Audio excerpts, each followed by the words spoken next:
तो यही निफ्टी में मुझे वही दिख रहा है कि ये जो गैप था जहाँ से जिस ये जो पूरी सेलिंग थी 3,000 3,500 पॉइंट्स की जो इंटेंसिफाई हुई थी यहाँ से। तो अभी ये निफ्टी पहली बार वो गैप टेस्ट कर रहा है, राइट। तो इसलिए मुझे थोड़ा सा हिकअप्स आ रहे हैं यहाँ पे कि एंट्री नए पोजीशंस ओपन करने में। और ये पहली बार यहाँ पे टेस्ट कर रहा है गैप को। तो पहली बार में इस गैप को क्लियर करना थोड़ा सा मतलब मुझे सही नहीं लगता। तो अगर गैप है तो थोड़ा उसको रिस्पेक्ट करेगा निफ्टी, जो अभी 2-3 दिन से कर रहा है ऐसे मुझे लग रहा है। ठीक है, तो पहले पिछले 2-3 दिन के जो अगर वॉल्यूम्स देखोगे, 2 दिन के वॉल्यूम तो काफी ड्राई वॉल्यूम्स है निफ्टी में भी। उससे पहले हाई वॉल्यूम्स थे। तो अगर कल निफ्टी में यहाँ अगर नीचे मुंह आती है तो अच्छी बात है। अगर नहीं आती है तो देर आर गुड चांसेस कि कल या परसों, निफ्टी की परसों एक्सपायरी है ना, तो अगले 2 दिन में निफ्टी कोई ना कोई डायरेक्शन पकड़ लेगा। यहाँ पे एक तो नीचे आके वापस 25,200 वगैरह जो पिछला ब्रेकआउट जोन था, पिवोट पॉइंट था, वो टेस्ट करेगा 25,200, या फिर इस गैप जोन के ऊपर ब्रेकआउट देगा।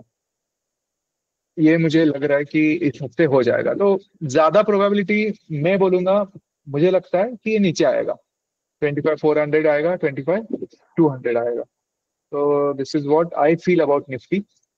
लेकिन जिस तरीके से बैंक्स वगैरह चल रहे हैं, we don't know what is going to happen. लेकिन मेरा स्टांस यही है कि कॉशियस रहना है, और निफ्टी में थोड़ा पुल बैक में एक्सपेक्ट कर रहा हूँ। ये आईटी भी थोड़ा सा टाइम पास कर रहा है पूरा यहाँ पे साइडवेज, इसमें कोई अभी बेरिशनेस नहीं दिख रही है मुझे। यहाँ पे दिख रहा है कि ये inverse head and shoulder pattern जो था, बुलिश रिवर्सल पैटर्न, उसका ब्रेकआउट आने के बाद अभी ये साइडवेज ही ट्रेड कर रहा है।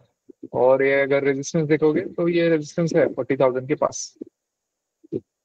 फिर आता है अपना, इसमें भी ऐसे कुछ खास नहीं है फाइनेंशियल सर्विसेज में, स्मॉल कैप इंडेक्स और अपना Nifty mid cap small cap. तो इसमें भी देखोगे तो ये जो रेड कैंडल है जिसके बाद सेलिंग आई थी मार्केट में यहाँ पे लेफ्ट साइड में, तो ये रेड कैंडल के बाद इस रेड कैंडल का हाई एक बार यहाँ पे टेस्ट हुआ, फिर पूरा one sided fall, 5,000 almost point का 25% फॉल आया था स्मॉल कैप इंडेक्स में। फिर वहां से रिकवरी आने के बाद यहाँ पे एक टेस्ट हो गया, वो red candle, sorry, red candle के हाई का, इस ट्रेंड लाइन का। और अभी दूसरी बार यहाँ पे हम आ गए हैं निफ्टी स्मॉल कैप इंडेक्स। तो यहाँ पे जब हम दूसरी बार आ रहे हैं तो ऑलरेडी हम पिछले पिवट पॉइंट के ऊपर ट्रेड कर रहे हैं।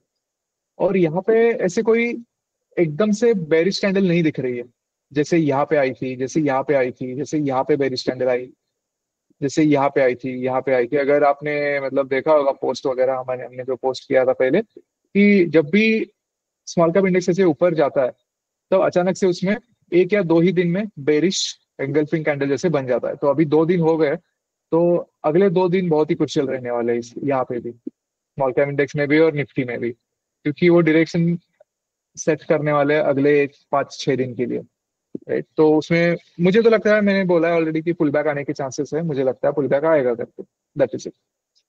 अगर नहीं आता है तो ठीक है, मैं I continue holding my position just as it is. और if it breaks out, well and good, then I add more positions also. लेकिन नीचे जाने के मुझे चांसेस लग रहे हैं।